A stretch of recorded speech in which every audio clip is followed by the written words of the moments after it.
الكونتنت بتاع الايفنتس عموما يعني مهم جدا، لانه ساعات بيبقى في حاجات بصراحه مش لطيفه وساعات بيبقى في حاجات تركيز على مواضيع معينه في مدرسه ما بتخليش الانسان يبقى عايش حياه صحيه متزنه. النهارده بعمل ده ليه؟ علشان اقول بس انه لو احنا في حياتنا بنخش في كومبيتيشنز علشان نحسن ونحفز البني ادم انه ياخد خطوه ناحيه المستقبل فعاله وقويه وفيها حماس، لو الكومبيتيشن سنس ده بقى معمول في كل حاجه في حياتنا بنوصل لحاجات مش كويسه زي اللي احنا واصلين لها دلوقتي. الناس بتبقى على طول ستريسد، على طول مضغوطه، على طول حاسين ان هم لو ما نجحوش في الحاجه الفلانيه هيبقى عندهم خزي كبير، لو ما عدوش الشخص الفلاني ده وكانوا هم اول بني ادمين هيبقى عندهم خزي كبير. الكلام ده انا بقعد اقوله كتير جدا ليه يا جماعه؟ عشان ده فعلا ابتلاءات ناس كتير جدا جدا كبار ما خدناش بالنا ان قد ايه ممكن يبقى الكومبيتيشن او المنافسه اللي احنا كنا حاسين انها زمان اسمها منافسه شريفه هي منافسه مدمره. لانك عمرك في حياتك ما هينفع تعيش طول النهار والليل وانت مشغل السرفايفل انستنكت بتاعتك بغريزه البقاء اللي هو انا اساسا موجوده عندي عشان تحميني لما احس ان انا مش ما عنديش امان. انا دلوقتي موجوده، ربنا خلقني في الارض، عندي حاجه في جيبي ممكن استعملها عند اللزوم. هل ده معناه ان انا استعملها طول النهار والليل؟ الاوفر يوز بتاع اي حاجه في الدنيا بيخربها. انا هستعمل فكره ان انا عندي في جيبي مسدس عايزه احمي نفسي، وكل مره هحس بعدم امان هطلع المسدس واضرب اللي قدامي لان هي موجوده معايا. مش طبيعي ان انا ابقى دايما عايشه كده، وبالتالي مش طبيعي ان المدرسه تبقى معظم الحاجات اللي بنعملها على مدار اليوم هي عباره عن محفزات للحته بتاعه غريزه البقاء، محفزات ان انا ازاي اقدر ازق اللي قدامي علشان يقدر يعمل الاكشن اللي انا عايزه، فبالتالي عشان اخليه اضمن ان الناس تتشجع وتعمل ده يلا مين فينا هياخد كذا. الكارثه اللي بالنسبه لي بشوفها ان حتى الكذا اللي احنا هناخده ده اللي هو الحاجه الثواب او الحاجه الحلوه اللي احنا هناخدها في الاخر ممكن تبقى حاجات اصلا سيئه. يعني انا بحفز فكره كمان ان انت لما هتوصل هتاخد الحاجه اللي هي برضو في الاخر مضره. مثلا لما هتوصل لاخر الشارع ده هتاخد الجايزه مثلا هوز. هو انا مين قالك ان انا اصلا التوينتيز والهوز دي حاجات منتجات صحيه وكويسه؟ مش مشكله. سبحان الله، يعني هي فعلا كده. انت بتمشي بتمشي بتمشي بتقعد تجري تجري تجري في الحياه، وفي الاخر الحاجه اللي هتاخدها هو هوز. تفتكر ده الجري بتاعك ده كله كان يستاهل الهوز، ولا يستاهل ان انت تحس بفخر بنفسك؟ هل احنا فعلا بنفتخر بنفسنا لما نحس ان احنا كسبنا اللي جنبنا؟ لما نحس ان احنا كسبنا اللي جنبنا بيولد عندنا ايه؟ بيولد عندنا فكره ان احنا مجتمع مع بعض، عايزين نبقى عايشين مع بعض، نفهم ان كل واحد مختلف، نفهم ان كل واحد عنده حاجه فنقدر نستفيد من بعض، واللي بيولد عندنا ان احنا عايزين نكرش بعض من الطريق.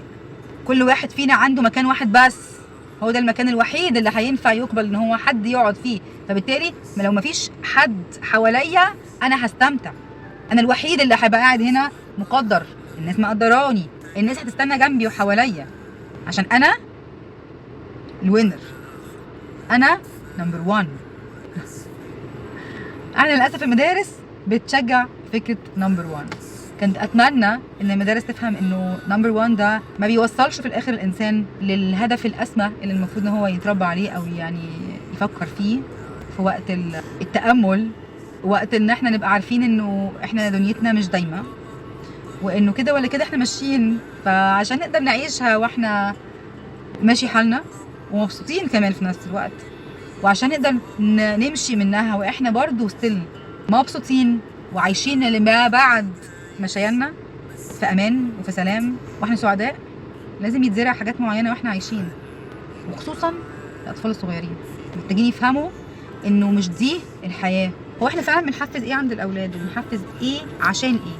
بنحفز الفكره بتاعه الكومبيتيشن علشان يقدروا يطلعوا جيوش يدافعوا عن بلدهم في وقت الابتلاء، وقت حرب، وقت الاغتصاب، ولا بنربي عندهم التحفيز ناحيه ان هم يشوفوا نفسهم ناس قويه من جواها ومن براها وقادرين وعارفين ان هم ليهم فاليو، ليهم قيمه عاليه؟ بنحفز ايه عندهم كل يوم في تعاملنا معاهم في المدرسه، المدرسه بتعمل ايه، بتزق ايه، ما بتزقش ايه.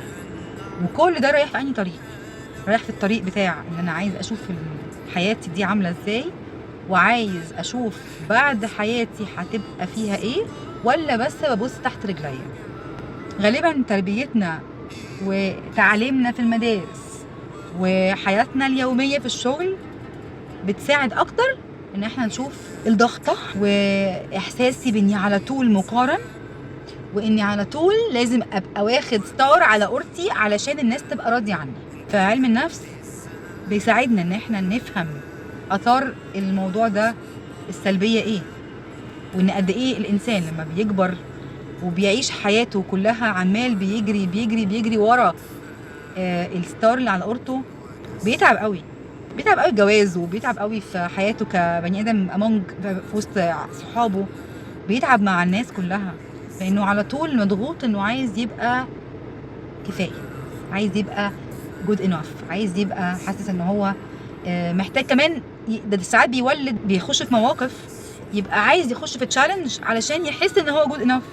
بس كده. لا يا جماعه، فين الشخص اللي انا هنكشه النهارده؟ فين الشخص اللي انا هحس ان انا احسن منه؟ هو ده. طب هاتهولي عشان نخش بس في مناقشه صغيره كده في السريع في الشغل، عشان احس بس ان انا كويسه. ده في ناس تخش بتقول لك تشالنج ذا ايديا، تشالنج الثوت، تشالنج العرض، تشالنج مش عارفه ايه، لمجرد ان انا عايزه تشالنج حاجه، مش قادره استحمل ما تشالنجش اي حاجه. I have to challenge things. ليه؟ علشان انا اساسا عايشه حياتي كلها لغايه لما كبرت وخلاص بقى شعري شاب وانا عايشه بفكره التشالنج. في حاجه اسمها انماط شخصيه، من ضمنها ناس هي اوريدي يعني من التربيه ومن العوامل الكتير اللي في الحياه اللي حواليها ساعدتها انها تبقى فعلا ناس هنسميهم تشالنجرز. ودول بعض الناس، مش كل الناس. فمش لازم كل الناس تبقى عايشه في نفس المحيط بتاع يلا اجري بسرعه هات الجزره دي وتعالى ارميها في الباسكت. مش شرط.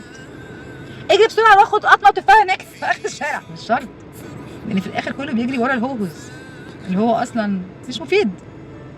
لو احنا اخترنا ان احنا نجري ورا حاجه مفيده ده موضوع تاني، لكن احنا بنجري ورا الهوهوز اللي مش مفيد اساسا. زي ما المدرسه كده بتعمل لما يبقى في عندهم كومبيتيشن معينه، وبعدين المدرس يبقى ماسك كميه باكس بتاعت الهوز الكيك المصنع اللي في الكشك والسوبر ماركت، اللي هو اكيد مش مفيد بالنسبه للطفل. وبعد ما نخلص الكومبيتيشن وفي واحد بيكسب حاجه معينه يقوم رايح مديله باك اوف هوز.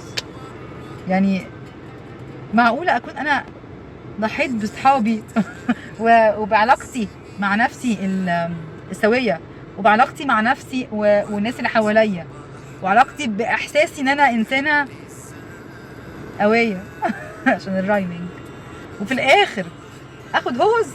ده هو فعلا كان هوز.